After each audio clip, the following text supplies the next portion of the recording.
जब बाबा साहब अम्बेडकर लंदन से अपनी पढ़ाई पूरी करके वकील बनकर आए थे, तब उन्होंने कोर्ट में पहला कदम रखा। कचहरी के अंदर सभी ऊंची जाति के वकील बैठे हुए थे और ब्राह्मण जाति के वकील भी बैठे हुए थे। सभी ने बाबा साहब भीमराव अम्बेडकर का मजाक उड़ाया।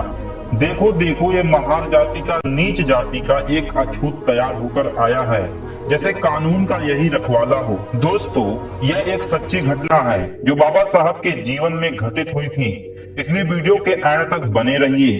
दोस्तों, जब बाबा साहब का मजाक बनाने लगे, देखो भाई, नीच जाति का महार जाति का वकील बनकर आया है, ये विदेश से पढ़कर आया है, लेकिन बाबा साहब जी ने उनकी बातों का बुरा नहीं माना और अपनी ठिकाना के लिए जगह साफ करने लगे। तभी कुछ ऊंची जाति के वकीलों ने बाबा साहब अम्बेडकर से कहा, तुम तो अपनी दुकान बाहर भी लगाओगे तो वहाँ भी तुम्हारा केस अच्छे से चलेगा और तुम्हारी दुकान बाहर से अच्छी दिखेगी। लेकिन बाबा साहब अम्बेडकर जी को तब भी बुरा नहीं लगा और चुपचाप सफाई करते रहे। जब दोबारा उन लोगों ने वही बात कही, बाबा साहब भीमराव अम्बेडकर जी ने जवाब दिया, तुम लोग सच कहते हो, मैं अपनी दुकान बाहर ही लगा लेता हूँ। कचहरी के बाहर बाबा साहब ने अपना ठिकाना लगा लिया। छोटे मोटे केस चलते रहे, उनकी रोजी रोटी चलता रहा। उसी बीच एक सेठ और सेठानी कचहरी के अंदर गए, जिनके बेटे को फांसी की सजा होने वाली थी। सभी व्यक्तियों को और ऊंचे ऊंचे वकीलों को उन सभी को फाइल दिखाई, लेकिन सभी ने फाइल लेने से मना कर दिया। यह केस हम नहीं लड़ सकती। तभी एक ऊंची जाति के वकील ने कहा कि अरे सेठ, तुम्हारा केस वो लड़ेगा जो बाहर बैठा है, महार जाति का है और कानून को अच्छी तरह से जानता है। वह व्यक्ति बाबा साहब भीमराव अम्बेडकर जी का मजाक उड़ा रहा है। सेठ और सेठानी को अपने बच्चे को बचाना ही था। इतनी बात सुनकर सेठ और सेठानी कचहरी के अंदर से बाहर भागकर आए और बाबा साहब बाहर बैठे हुए थे।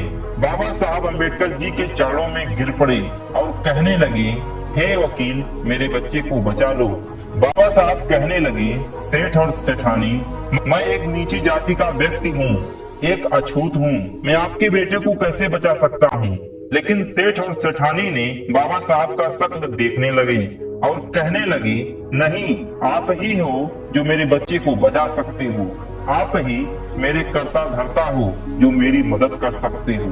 बाबा साहब भीमराव अम्बेडकर उनसे कहते हैं, आपने यह फाइल न जाने कितने ऊंचे ऊंचे व्यक्तियों को दिखाया है जो कानून को अपना रखवाला और खेल समझते हैं, जो कानून को अपनी मुट्ठी में रखते हैं। उनके पास जाओ, वो आपकी मदद करेंगे। लेकिन सेठ और सेठानी कहने लगते हैं, नहीं, जो भी हमारी मदद करेंगे वो केवल आप ही हैं। हे वकील, मेरे बच्चे को बचा लो। बाबा साहब भीमराव अम्बेडकर जी को अपनी माँ की बातें कही हुई याद आई। उनकी माँ ने बचपन में उनसे कहा था, भीमा, जब भी किसी निर्दोष की मदद करनी हो, किसी निर्दोष की जान बचानी हो और तुम्हें झूठ बोलना पड़े तो पीछे मत हटना। तब बाबा साहब भीमराव अम्बेडकर उनके बच्चे की फाइल केस को ले लेते हैं और अगले ही दिन कोर्ट में सुनवाई चालू होती है।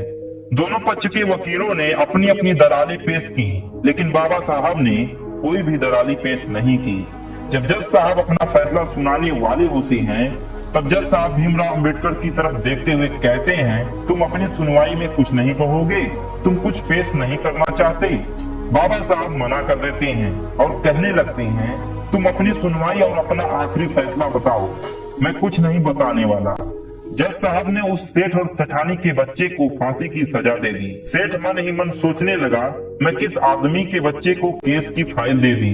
यह तो सच में नीची जाति का निकला जो कुछ नहीं जानता। बाबा साहब भीमराव अम्बेडकर कचहरी के बाहर निकलने लगते हैं, जहां से उस बच्चे को ले जाया जा रहा था। उस बच्चे के गले में फांसी का फंदा नहीं डाला गया था। तभी बाबा साहब भीमराव अम्बेडकर रोक लेते हैं।